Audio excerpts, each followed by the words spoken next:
Tem explicação para o futebol tão ruim que o Brasil está jogando?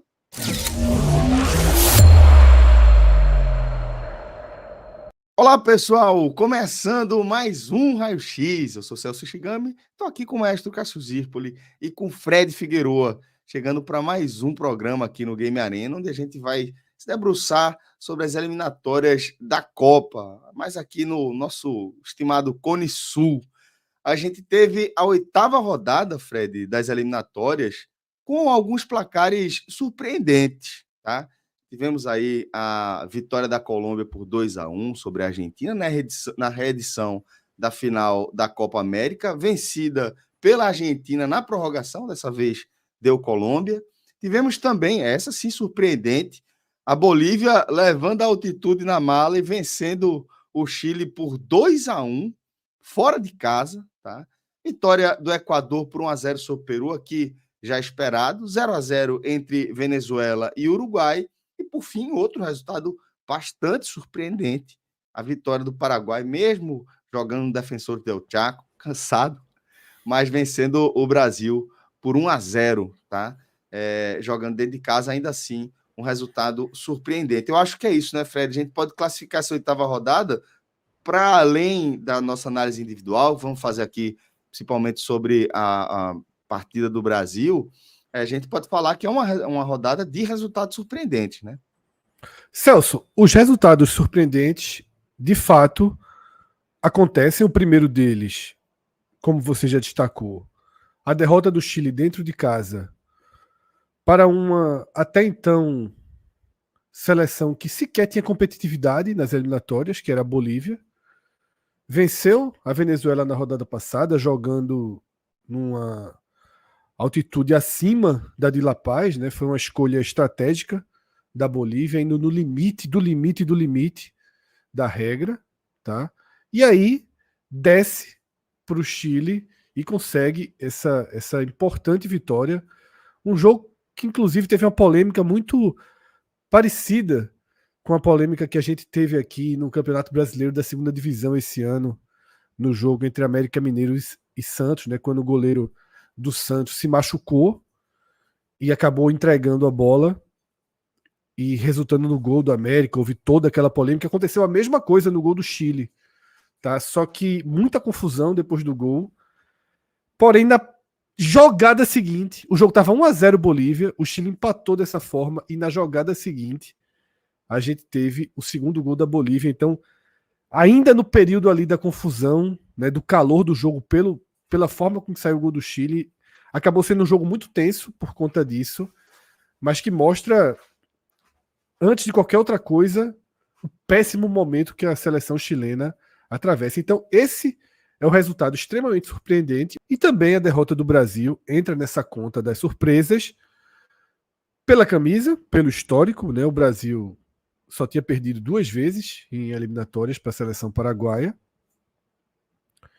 Pelo momento muito ruim que o Paraguai atravessava, apesar de ter feito um ótimo giro, porque empatou com o Uruguai fora de casa e vence o Brasil, então dá uma recuperada, início de um novo trabalho. Mas a fase do Brasil, o futebol do Brasil é tão pobre que talvez seja mais surpreendente para quem está de fora. Para a gente que analisa aqui o Brasil, a gente não fica tão surpreso assim com o nível tão baixo do futebol, mas daqui a pouco a gente mergulha nisso. E por fim, Celso, um terceiro jogo que logicamente a gente faz um comentário aqui é a reedição da final da Copa América, e esse resultado prova a grande fase que a seleção colombiana atravessa, tá? Poderia ter sido a campeã da Copa América, a final foi decidida no detalhe. É a segunda força do continente nesse momento, em potencial de futebol, em qualidade de futebol. Uma seleção que já ultrapassa aí a barreira de 50 jogos com uma derrota registrada, que é essa derrota na prorrogação para a Argentina, dentro dos 90 minutos. A Colômbia faz tempo que não perde um jogo. Então, é uma seleção, está invicta, obviamente, nas eliminatórias, é a segunda colocada. É um resultado que esse aí não é surpreendente, não, tá? Esse aí tá na conta. Um jogo Colômbia e Argentina na Colômbia, tá absolutamente na conta esse resultado. Para a gente continuar falando aí de surpresas, dá para a gente cravar essa derrota do Chile em casa para a Bolívia dentro desse pacote aí, né? Sem dúvida, Celso. O que a Bolívia fez, assim, ela derrubou os pitacos, assim, de muita gente. A Bolívia não vencia um jogo fora de casa pelas eliminatórias da Copa do Mundo desde 1993, 31 anos. Surreal. E é muita coisa de lá para cá, tá? Além do tempo, como o formato da Conmebol é turno e retorno, e logo depois, assim, aquela eliminatória foi a única com esse modelo, depois começa a ter o formato de todo mundo se enfrentando. Isso significa que a Bolívia estava com um jejum de 67 jogos, sem ganhar uma partida fora de casa. A última tinha sido a Venezuela, tem até goleado a Venezuela, mas a Venezuela foi evoluindo, né? Tanto que agora considera que ter o melhor time da sua história, ficou até insatisfeito empatando com o Uruguai. Mas aí, e a Bolívia passou esse tempo todo, e num jogo que me chamou a atenção, o público no Estádio Nacional do Chile, assim, o Chile está muito mal, vinha de 2 derrotas, sofreu a 3ª derrota seguida, o estádio cabia uns 50, já foi a final da Copa do Mundo de 62, né, lá no Chile, e parecia um jogo ali, metade da tabela, parecia um jogo de clube, não parecia um jogo de seleção. É um sinal da fase do time que tinha sido goleado pela Argentina na rodada passada, né, dessa data FIFA, e acabou zerando o Chile, enquanto a Bolívia acabou sendo 100%. E esse resultado foi tão surpreendente. Primeiro, ela como a gente tinha falado até no nosso pré-jogo, que o fator era altitude, por isso que surpreendeu, porque agora era uma condição normal, e no local mais alto do mundo para receber um jogo de seleções, foi acima de 4.000 metros de altitude, ela goleou a Venezuela, mas ela tinha que fazer algo fora de casa. Porque acima disso não pode, tá? A gente tá ligado que tem lugares mais altos no mundo. Não, mas talvez não tenha com o estádio, né? Nem que é permissão. É que, de repente, considere assim, Celso, é o local com estádio apto para ele jogo de eliminatórias mais alto do mundo. Se alguém lá do Tibete, aqui vai ter, viu? Construir lá, aí nem sei, acho que aí imagino que seria jogar bola ali no acampamento base, né? No acampamento base, enfim. Mas aí o da Bolívia foi oficializado, né? Tipo, houve a permissão da Conmebol, da FIFA, e ela venceu. E agora, com essa vitória sobre o Chile, que colocou ela com a mesma pontuação do Paraguai, que é o time que está em 7º lugar, ou seja, que vai para repescagem, eu acho que a Bolívia não desce mais não, viu? É de 4.000 para cima, é de 4.000 para cima agora, porque se ela for fazendo o dever de casa dela, ela começou muito mal, tinha perdido para o Equador, tinha perdido para a Argentina, jogando como mandante, mas depois desse 100%, bem provável, ela começou como lanterna, esse giro, e termina essa data FIFA numa condição muito boa, e foi um jogo de uma reação muito grande, né? Porque ela leva um gol e perde o goleiro, bate o centro e desempata e segura, e no fim a quantidade de chances que o Chile perdeu foi inacreditável na bola aérea.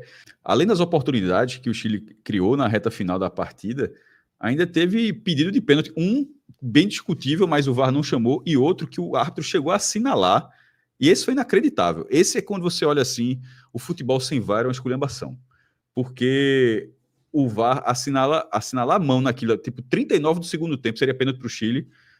Não é que a bola ficou na dúvida, a bola bate no rosto do jogador. Mas esse lance do jogador estava de costas, assim, e o árbitro marca pênalti. Se não tem VAR, era pênalti. E assim, seria um escândalo. Então, assim, realmente, jogo sem VAR parece que você está muito no passado. Ainda bem que corrigiu, porque seria uma injustiça muito grande, seria um assalto. Assim, mas, enfim, o árbitro, obviamente, foi chamado pelo VAR, sem titubear muito, ele anulou a marcação dele e a Bolívia conseguiu quebrar um tabu de 31 anos, que coloca agora, acredite se quiser, mas coloca a Bolívia como uma candidata ali, pelo menos a repescagem. Então, Fred, vamos dar uma olhada, inclusive, como é que fica essa classificação, até com destaque para a situação do Brasil, né?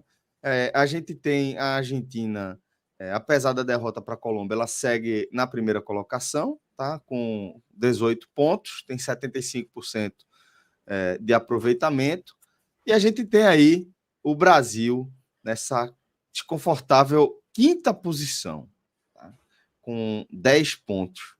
Faça a leitura para a gente, Fred, dessa classificação, né? Tendo sempre aquela ressalva de que o Brasil, né, só não está numa crise ainda mais profunda, a gente só não está arrancando os cabelos aqui, porque a vaga é quase aquele negócio, é mais difícil não conseguir do que conseguir. Mas não fosse isso, Fred, o aperreio estava grande. Exato, Celso. A gente tem aqui na tela, né, um recorte da classificação, tá? Um corte resumido aí da classificação, destacando justamente o buraco que o Brasil está se enfiando. Mesmo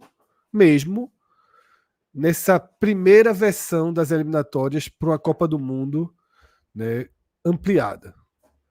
São 6 seleções que passam direto, que vão direto para a Copa do Mundo. E a 7ª colocada da América do Sul vai para a repescagem internacional. Nesse momento, o Brasil é o 5º, tem 10 pontos, inacreditáveis 4 derrotas, o que para mim é assim, você jogar 8 vezes e perder metade, sabe? O Brasil perder um jogo nas eliminatórias era acidental. Tá? Nesse formato de ida e volta, passou a acontecer naturalmente. Você tem jogos duros, mas o Brasil está indo muito além. Esse número de derrotas ele retrata realmente o tamanho do buraco que o Brasil tem hoje no seu futebol, na sua condição técnica, no seu comando. Tá? E aí na classificação, esse buraco, você pode escolher 2 prismas. Você já está a 8 pontos da Argentina, e a Argentina é uma líder com 2 derrotas, tá? Perdeu esse jogo para a Colômbia, já tinha perdido para o Uruguai. E o outro recorte é justamente de onde o Brasil está inserido. Tem a mesma pontuação da Venezuela, que é a 6ª colocada, e hoje fica com a última vaga direto para a Copa do Mundo. E o Brasil tem um único ponto, um mísero pontinho a mais do que esse Paraguai, que ele perdeu hoje, que é o 7º colocado e está indo para a repescagem, e do que a Bolívia, tratada aqui por Cássio, que nesse momento está ficando de fora da Copa do Mundo. Ou seja, existe um risco, óbvio que é pequeno, até por se tratar de Paraguai, de Venezuela, de Bolívia, são seleções que perdem muito mais do que vencem. Tá? Essa pontuação para elas está totalmente dentro da conta, diferente do caso do Brasil, mas o Brasil estreia no próximo giro, em outubro, fora de casa. Contra esse Chile aí que perdeu da Bolívia, que está jogando com 30%, 40% do público no estádio. Não sei se contra o Brasil vai ser assim. Se o Brasil perde, já está em risco até a posição de ir para uma repescagem. Então, é um recorte que salta aos olhos aqui na tela. Não por acaso a gente trouxe aí letras e números garrafais aí a situação que o Brasil se encontra. Essas 4 derrotas, elas são absurdas, tá? Absurdas. A situação do História. Brasil... É história, a gente tá vendo, assim, a história, né, pela pior perspectiva possível, pior performance possível do Brasil. Acho 4 até... de 5, 4 de 5, tendo ainda a Copa América.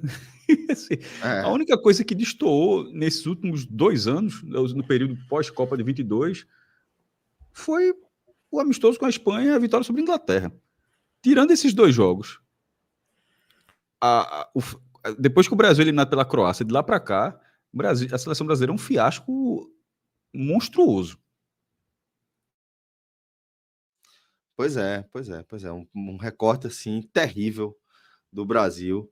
Diria que desde o gol de Neymar contra a Croácia, de lá, daquele minuto para cá, o negócio foi ficando cada vez mais feio. E, Fred, acho que a gente pode dizer que mais do que os números, né? Mais do que essa bizarrice de você ter 4 derrotas aí até aqui nas eliminatórias, é o futebol, pô. A bola que o Brasil tá jogando dá essa sensação de poço sem fundo que a gente já traz aqui para ilustrar nossa análise da partida mesmo. Porque até o momento em que o Paraguai faz o gol, na sua primeira tentativa ali, né, de finalização em direção ao gol de Alisson, o Brasil meio que controlava a partida, usar essa forma.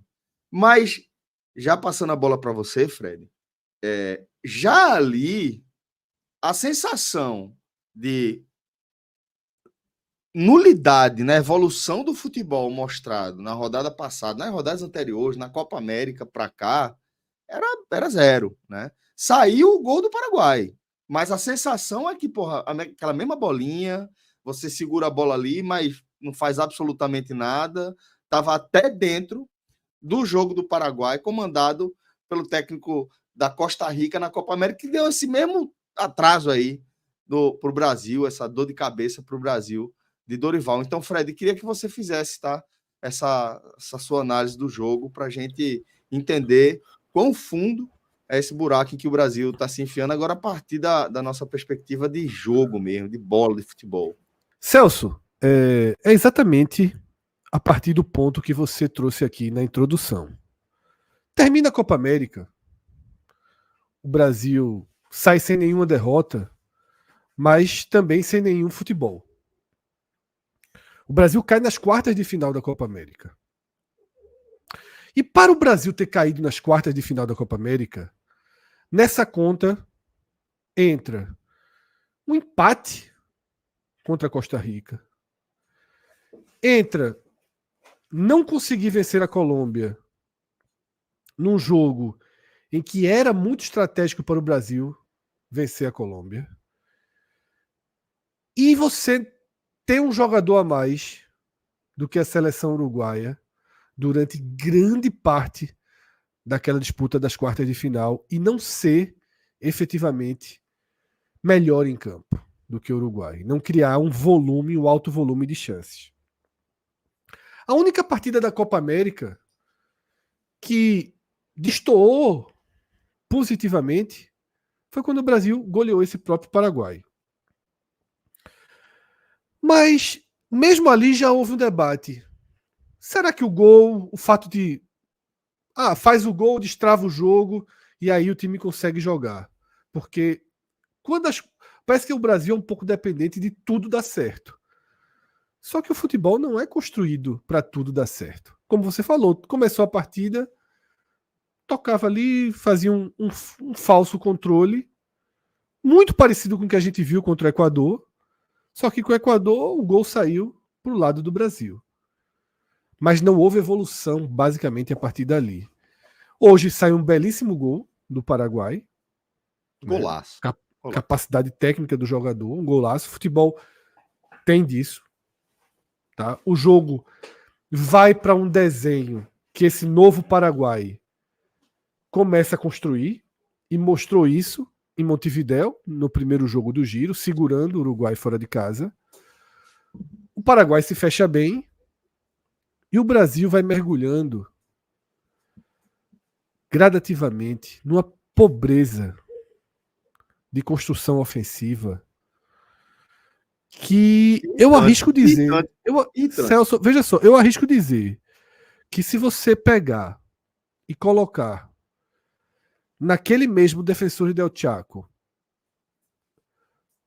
os 5 ou 6 primeiros colocados da tabela da Série A do brasileiro e disser assim, tenta empatar esse jogo, eu acho que o Botafogo, que o Fortaleza, que o Flamengo, que o Palmeiras, que o São Paulo e que o Cruzeiro poderiam até não ter conseguido empatar, mas teriam criado muito mais volume de chances do que a seleção brasileira. No Blue Sky eu vi debate sobre isso. E isso que você está falando, Fred, é uma percepção... Isso é até assustador, porque é a percepção de muita gente. Imagina que muita gente achar uma coisa dessa, que era para ser um absurdo. E não é um absurdo. O Botafogo, o Fortaleza, o Palmeiras e o Flamengo, eu falo com alguma segurança. Se você entrega o jogo no tempo, na hora, gol do Paraguai, sai todos os jogadores da seleção brasileira, sai o treinador e coloca o Flamengo, eu teria muito mais confiança. E coloca o Fortaleza, eu teria muito mais confiança. E coloca o Botafogo, eu teria muito mais confiança. O Brasil criou o quê? Uma bola bem trabalhada no comecinho do segundo tempo, que Rodrigo bate muito mal. Uma bola que aquela jogada ali de Vini Júnior, né? Que corta e bate de fora da área para uma defesa relativamente segura. Tem aquela finalização de Arana no primeiro tempo. Essa que o Celso fala no primeiro tempo, e depois o o chute de Vini Júnior de fora da área. E aí se resumiu daí para frente, né, com as bolas cruzadas na área. Houve alguma movimentação na direita, né, e se resumiu a partir daí. Então, a gente vai colocar aqui nesse debate o desempenho técnico individual dos jogadores. Claro, você vê um Vinícius Júnior jogando pela seleção, horroroso, pô. Vamos sem outra definição. Horroroso. Caio Ribeiro, que geralmente é mais ponderado, assim, a Globo, de uma forma geral, na transmissão da seleção, mas ele já foi mais incisivo, assim, que realmente a diferença, e é um fato, assim, a diferença, por enquanto, a diferença de Vinícius Júnior do Real Madrid para a seleção brasileira, ela é considerável. Não é o mesmo jogador. Sabe o que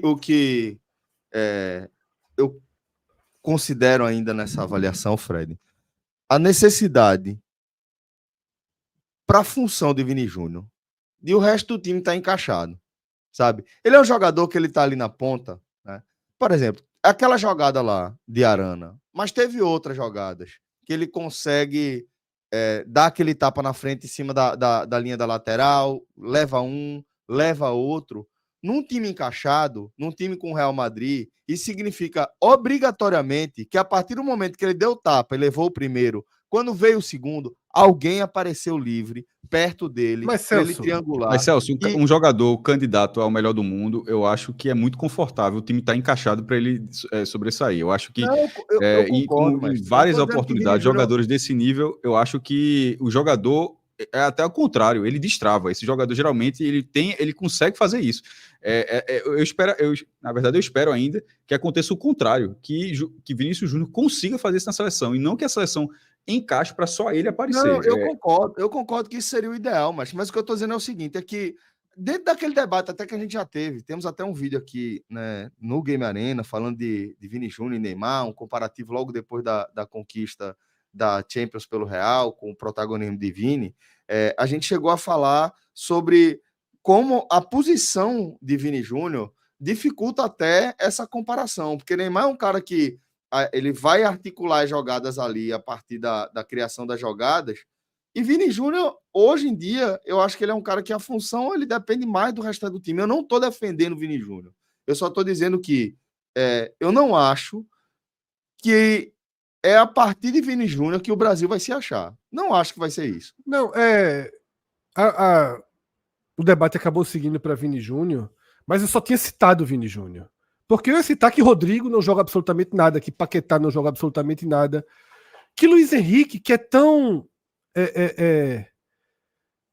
agudo no Botafogo, capaz de criar várias jogadas, hoje foi um cara que entrou, talvez tenha sido o melhor jogador do Brasil. Isso. E o que é que ele fez? Entrava, dava um drible, cortava para a esquerda e cruzava na área. Burocrático ao extremo, sem nenhum brilho. Apenas um jogador que conseguia ganhar a primeira bola e na segunda já abria mão de qualquer jogada que exigisse mais recurso individual ou um mínimo de trabalho coletivo. A sensação é essa, que o Brasil não é capaz de construir nada que exija um mínimo de trabalho coletivo. Pronto, fica apostando, a minha sensação é essa, Fred. Acho que a minha preocupação é justamente essa. Nas individualidades. Então, porque assim, se fosse assim, o Rodrigo tá muito bem, sabe? Hendrick entrou muito bem, os laterais são excelentes, e Vini Júnior não tá jogando nada, ok. Mas todo mundo joga muito mal.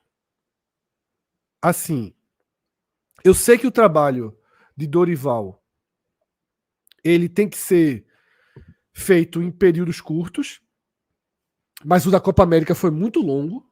Ele só vai ter aquilo ali na Copa do Mundo e olhe.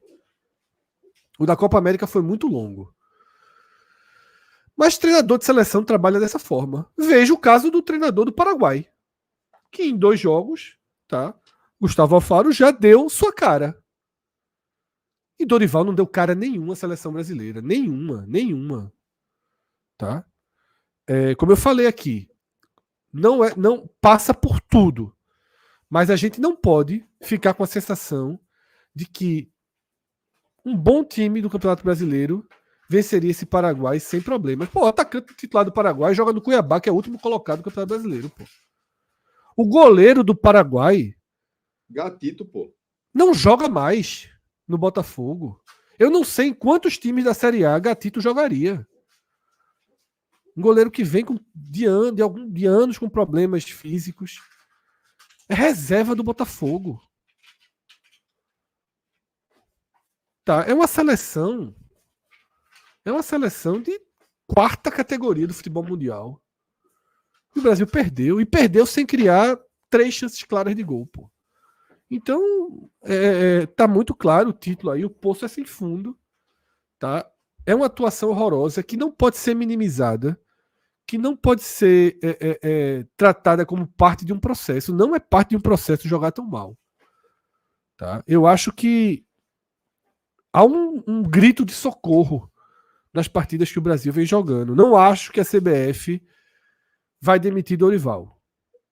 Pelo menos não agora. Imagino que os 4 jogos das eliminatórias até o final do ano estão nas mãos dele. Mas cuidado para não começar a se criar algum drama matemático, porque do jeito que está, pode se criar. O Brasil hoje, você não liga a televisão, você não vai ao estádio com uma perspectiva segura de que o Brasil vence o jogo. Seja contra o Paraguai fora, seja contra o Equador em casa, o Chile fora, o Peru em casa, que são os próximos jogos do Brasil. Tá? Não, é favorito? É. Mas também era. Tá aí o favoritismo. É. Mestre, vamos também para a sua análise do jogo, para a gente trazer sua perspectiva aqui para o nosso programa.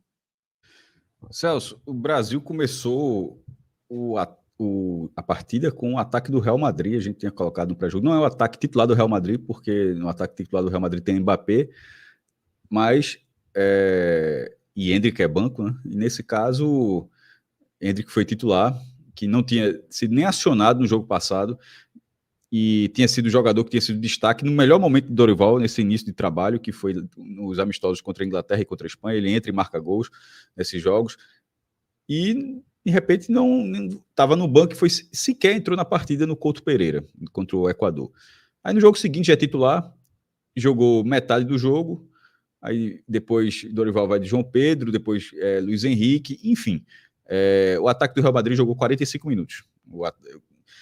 E há muito tempo o Brasil não tinha 2 jogadores do mesmo... Há décadas que o Brasil não tinha assim, um ataque inteiramente formado por um clube. Posso ser enganado, mas em 2000 era o ataque do Vasco, que foi Brasil e Venezuela, jogo lá, Euler e Romário. Não lembro de cabeça, não sei se teve alguma outra partida, era 4-4-2 ainda também, 3-5-2 e tal. Mas não lembro de outro jogo desde então, para ser um ataque inteiramente formado. Não funcionou, mas ao mesmo tempo era para ter tido alguma coisa já desse ataque. Os caras treinam juntos e não ter saído nada dali. O único lance foi um chute de Arana num rebote que o zagueiro paraguaio tirou em cima da linha. O primeiro tempo assim foi uma nulidade. A produção ofensiva do Brasil, tendo um ataque com essa qualidade técnica e com a qualidade técnica e capacidade de definição, e não ter uma produção assim, o Brasil jogou sem lateral, assim, tira Arana chegando, mas assim, Danilo não adianta você ter o ataque do Real Madrid e não ter um lateral direito que basicamente não cruza a linha do meio campo, pô. Então, assim, você acaba pressionando demais o Brasil para o lado esquerdo ou por dentro, assim. O Brasil nunca foi dessa forma. O Brasil sempre atacou pelos 2 lados. O Brasil sempre foi, assim, uma seleção que tem várias alternativas. E esse é um time sem alternativas, mas pior, é um time sem alternativas pela má fase técnica, querendo ou não, o lateral direito é Danilo, mas também por escolha, porque poderia ser um jogador, teoricamente, que não seja tão qualificado para o mercado como é Danilo, mas que tem uma capacidade ofensiva que Danilo não tem. Inacreditável ver o Brasil sofrendo tanto sem lateral, né? E ele jogou os 90 minutos, Celso. E o Brasil, ele terminou com 90 minutos de Danilo. Então, assim, eu acho que para o trabalho do Dorival não vai ser encerrado até o final do ano. Faltam 4 partidas, são 2 datas FIFA e 2 jogos no Brasil, no Mané Garrincha e o outro, como foi dito durante a transmissão, deve ser no Norte, Nordeste. provavelmente no Nordeste, porque o Norte recebeu recentemente um jogo no Mangueirão, e esse seria o jogo contra o Uruguai, em novembro, talvez 18 ou 19 de novembro, a data não está confirmada, mas vai ser nessa semana, e seria, creio, no estado do Nordeste. Mas até lá, acho que Dorival continua sendo técnico, também não dá para trocar e ir para o quinto treinador tão rápido assim, vira uma ciranda, assim, tem que segurar um pouco, não escolheu? Segura um pouquinho. Ele não bateu nem a meta de Fernando Diniz, mas o que o Brasil vem apresentando é para, no mínimo, a gente estar debatendo aqui até quando vai. Eu, como tolerância, eu vou até o final do ano ainda. Tipo, não é para perder 3 jogos e só demitir no quarto desse Brasil. Eu vou até o final do ano, até para que... vou até o final do ano, mas... Quando tem data para mudar, quando tem imagem para mudar. Isso, mas sem considerar a possibilidade, Fred, de que é com ele até 2026. Assim, não dá para o treinador da seleção brasileira, assim, não ter uma certeza sobre uma de suas principais peças, que é Endrick. Não dá para o treinador se contentar, embora não tenha sido só ele, outros também, mas se contentar com o lateral direito, que é o capitão, inclusive, Danilo é o capitão, que não sai uma jogada ofensiva. Assim, a impressão que eu tenho, é que parte da torcida não conhece Danilo. Tá entendendo, assim, que é uma figura que passar assim, aquele é o capitão da seleção brasileira. Não sei se é todo mundo que consegue reconhecer por ser tão apagado em relação ao que o Brasil costuma produzir. Porque geralmente os jogadores, assim, embora, claro, quem acompanha o futebol talvez conheça todo mundo, mas historicamente as peças ofensivas são aquelas que chamam a atenção, como você, Roberto Carlos, Cafu, para dar um exemplo, que eram laterais simultâneos, né, do Brasil, Cafu e Roberto Carlos. Depois Daniel Alves, Marcelo. Enfim, jogadores com esse perfil. E eu acho que você não olha ele e reconhece ele com esse perfil, isso é muito ruim. E assim, nunca foi o caso do Brasil. Então, nesse momento, eu vejo com certa estranheza essa posição. Pode ser uma carência da posição? Pode, mas aceitar tanto uma posição que não sai absolutamente nada. Tipo, nada. Não sai nada dali. E nem defensivamente o Brasil se torna um time mais consistente com a presença de Danilo. Então, para ser... eu estou focando nele porque ele é o capitão hoje.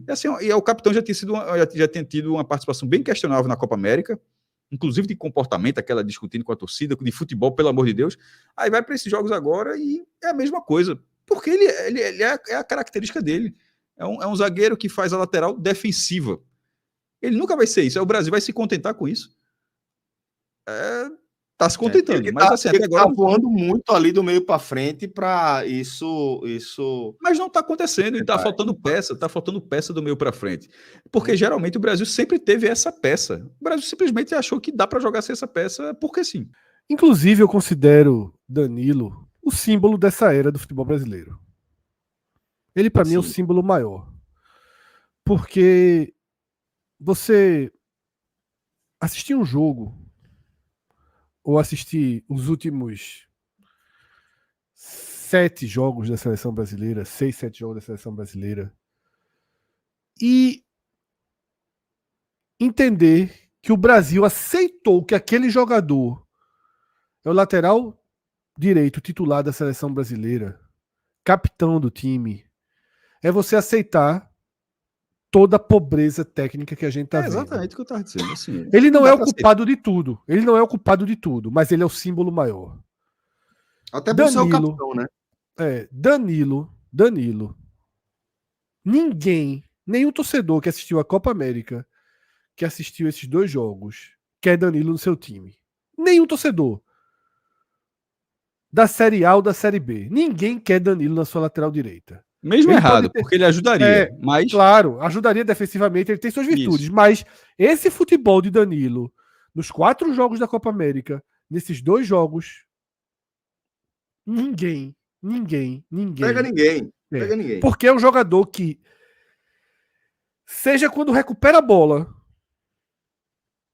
na lateral da área do Brasil, seja quando recebe a bola na lateral da área do adversário, ele faz exatamente a mesma coisa. Ele é incapaz de enxergar um jogo ofensivo. Ele não tem recurso ofensivo. Tá? Veja só. Qualquer formação de time, qualquer renovação, qualquer ideia de seleção brasileira precisa começar sem Danilo. Dorival, que tem sido um treinador, além de um treinador muito pobre de ideias, muito fraco, e a gente vai chegar nisso também, tem sido um treinador extremamente populista, um cara que está tentando tirar o foco do futebolzinho que a seleção está jogando o tempo inteiro, uma postura, enfim, daqui a pouco a gente fala do Dorival. Ele tem que começar a colocar o dedo nas feridas. Danilo ser titular, Danilo ser convocado mais uma vez, Danilo ser capitão mais uma vez, mostra o quanto o treinador tem parte nesse processo corrosivo. Porque não é possível que treinador nenhum aceite uma seleção brasileira com o Danilo de lateral direito. Muito bem, então vamos falar, né, desse que tem sido o principal foco de críticas até aqui, e não tem como ser diferente, né? Um técnico que chegou já contestado. Assim que foi anunciado, muita gente já franziu a testa, torceu o nariz para a escolha de Dorival Júnior, né?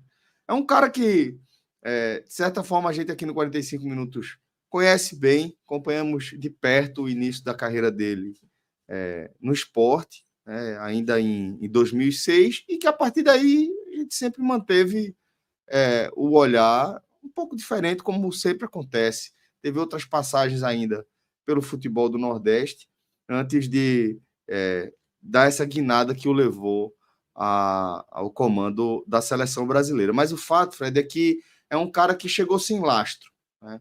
Numa seleção que já vinha com a imagem muito desgastada junto à torcida, numa sequência de frustrações que vai igualar a nosso pior recorte, mas talvez com a sensação ainda pior de fundo de poço. Isso tudo se soma a o que a gente vai chamar aí de a era Dorival, né? A gente não pode dizer que Dorival é responsável por essa situação do Brasil nas eliminatórias, por exemplo.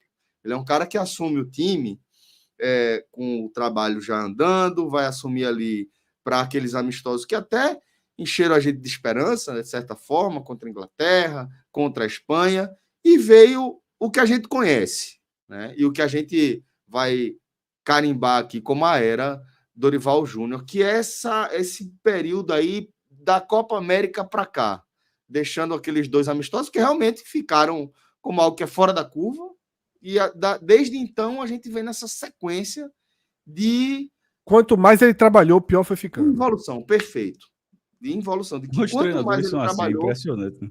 pior ficou, né? Então vamos analisar um pouco mais a situação de Dorival. A gente, de certa forma, já cravou que ninguém aqui acredita que ele vai ser demitido, ninguém aqui acha, de certa forma, defende a demissão dele imediata.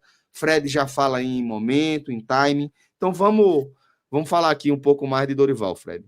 Celso, eu queria primeiro trazer aqui para a tela os números dessa era Dorival, né? A gente tem 4 vitórias, 5 empates, e só nessa noite em Assunção que Dorival perdeu seu primeiro jogo na seleção brasileira.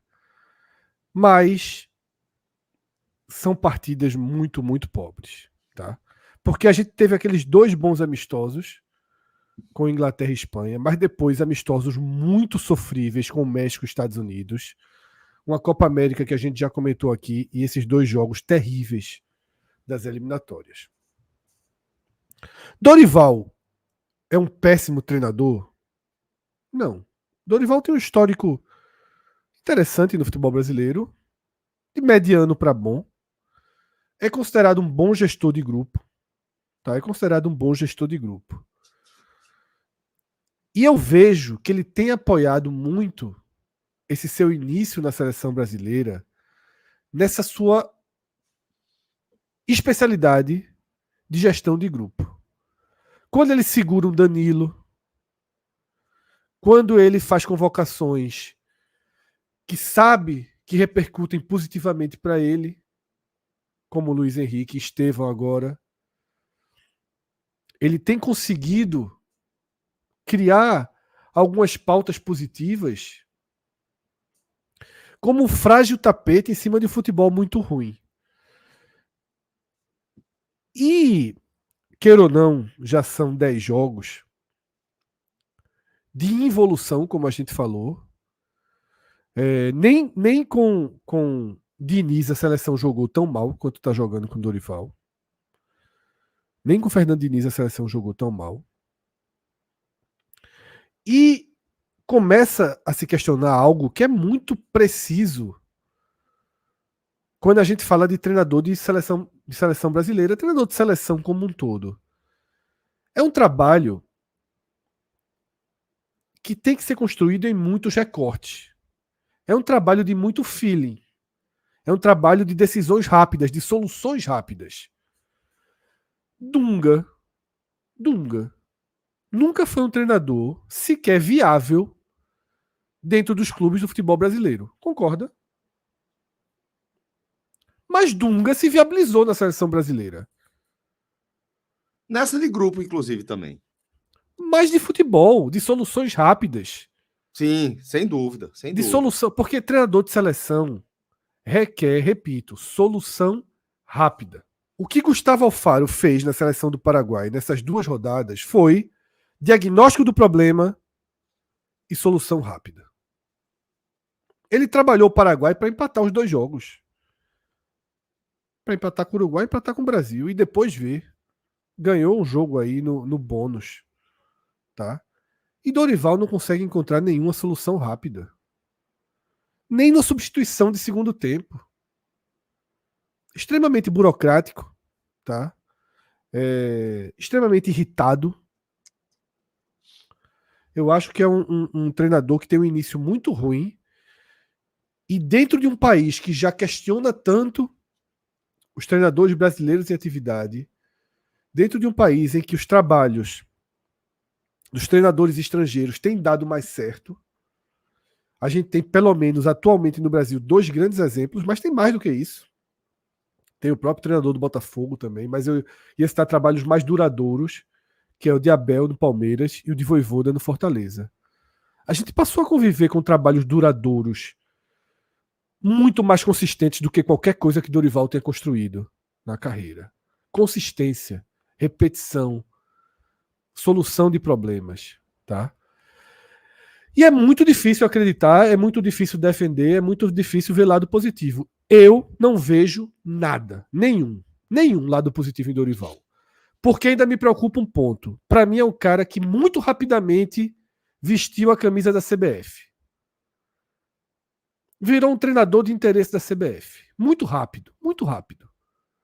Tá? E repito, quando eu sinto que as declarações, que os desvios de tema, que fica tentando encobrir esse futebolzinho com outras coisas, isso me irrita muito. Então, não tenho nenhuma convicção, nenhuma esperança que o Brasil mude e evolua com o Dorival Júnior. Se seguir com ele, vou torcer todos os jogos. Vou torcer para ir para a Copa, porque não pode existir nada mais depressivo do que assistir uma Copa do Mundo sem o Brasil. Não imagino que exista um desenho do futebol mais depressivo do que esse. Fala, Cássio. Eu vou ler aqui uma aspa da coletiva de Dorival e gostaria de saber se você concorda com ela. Se você e Celso concordam com ela. Abre aspas, temos um posicionamento e uma postura que nos dá a posse de bola. Temos uma troca de passes com velocidade. Está nos faltando um detalhe mais importante, que são as infiltrações e os momentos finais para que possamos ser um pouco mais incisivos e diretos. É uma pena isso. Estamos trabalhando bastante para que melhoremos essa condição.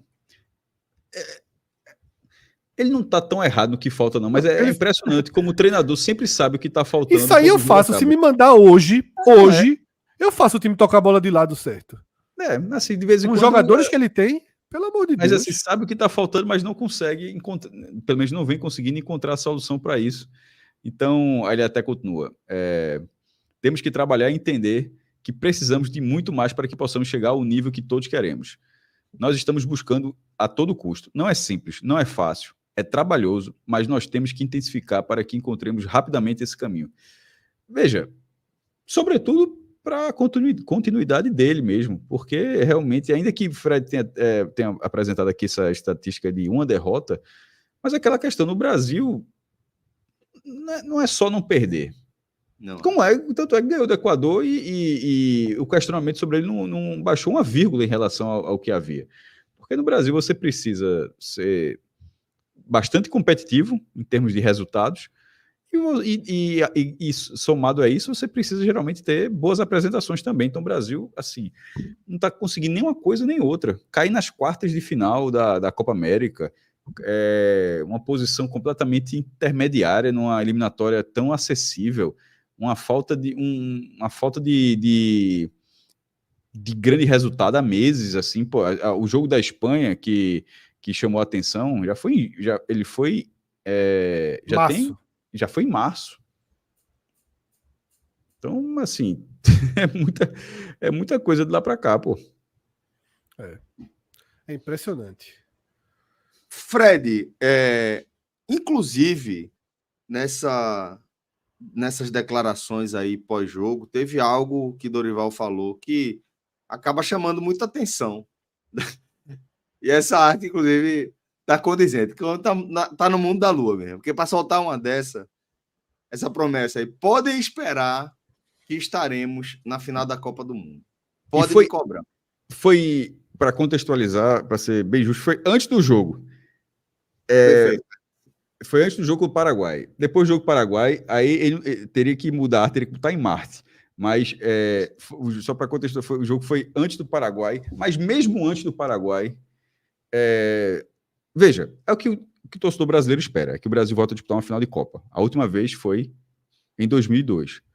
Lá para cá fez uma semifinal e levou de 7 na semifinal. Então, assim, o que o brasileiro espera realmente é disputar. Agora, a questão é que o que vai debater aqui, é o que Fred trouxe nessa arte aqui, que o que vem sendo feito, inclusive no trabalho dele, é que não há qualquer indício. O único indício que há, para dizer qualquer, mas existe um, é que em 2002 o Brasil também estava horroroso e foi para a final. Só você deve estar pensando isso, vai ser a mesma coisa. O Brasil estava horroroso e foi para a final. Porque, tirando isso, e aquilo ali, na verdade, foi muito surpreendente. Para ser a mesma coisa, tem que fazer o que fez em 2002, trocar o treinador no último ano. Só que está considerando que ele já é Filipão. Porque já tinha tido. O Brasil, para aquele ciclo, depois da Copa de 98, que tinha sido com o Zagallo, aí foi Luxemburgo, saiu Luxemburgo, o interino ali foi Candinho, que era auxiliar de Luxemburgo, depois chegou Leão, caiu Leão e chegou Felipão. E agora já teve o interino com Ramon, já teve Fernando Diniz, que não sei nem se é interino, era uma coisa até diferente de interino, porque era um jogador com data para sair, agora Dorival. Então, assim, o ciclo está parecido, Fred. Mas tirando isso obviamente é uma bizarrice, não há nenhum indício que o Brasil vai fazer uma Copa em 26 melhor que 22. Tomara que faça, mas não há nenhum indício para isso. Não dá. E aí, Cássio, parte do que eu falei sobre Dorival se agravou justamente porque num dia como o de hoje, às vésperas de um jogo contra o Paraguai, fora de casa, que ele perdeu, ele me solta uma frase dessa com que finalidade? O que é que uma frase dessa quer dizer? De um time que vem jogando o quinto futebol do continente. O quinto. O Brasil hoje é inferior à Argentina, à Colômbia, ao Uruguai e ao Equador. O quinto futebol do continente. Baseado em que ele é capaz de dizer uma frase dessa? Para mim, Celso, isso é unicamente demagogia. Isso é unicamente populismo. Isso é unicamente estratégia de dispersão. E para mim não são valores que devem estar, não são características condizentes com a função de treinador da seleção brasileira. Ponto. Esse, inclusive, não é o Dorival que eu admirei. Em parte da minha carreira, em parte da carreira dele. Sempre tratei Dorival como um treinador consciente, um treinador lúcido. Não é isso aí. Esse personagem que convoca Luiz Henrique e coloca de titular no primeiro jogo, que lança Estevão e não lança Endrick no primeiro jogo, no jogo contra o Equador. Por quê? Porque repercutiu bem a convocação do Luiz Henrique. Porque repercute bem convocar jogadores que estão no Brasil, repercute. Mas o futebol está passando longe. E essa declaração que Cássio leu na coletiva pós-Paraguai, pós-derrota em Assunção, essa faz até sentido para a gente debater, que foi o que a gente debateu antes. Ele está colocando um peso enorme no que não vale nada e tratando como um detalhe o que basicamente significa todo o trabalho dele, que é criar um time em condição de ter jogadas ofensivas de infiltração na área. Porque o resto dá a Agel que a Agel faz. O resto dá a Agel que a Agel faz. Então é isso, galera. Espero que vocês tenham gostado aqui do nosso programa, tá? Das nossas análises. Não sei se a gente deixou você esperançoso. Talvez esse nem seja um objetivo concreto, mas dá para a gente fazer uma análise, sim, de como é possível o Brasil estar jogando um futebol tão ruim. Se você gostou, deixa aqui o seu like, deixe seu comentário, compartilhe o nosso conteúdo e ajude o Game Arena a crescer. Forte abraço e até a próxima. Tchau, tchau.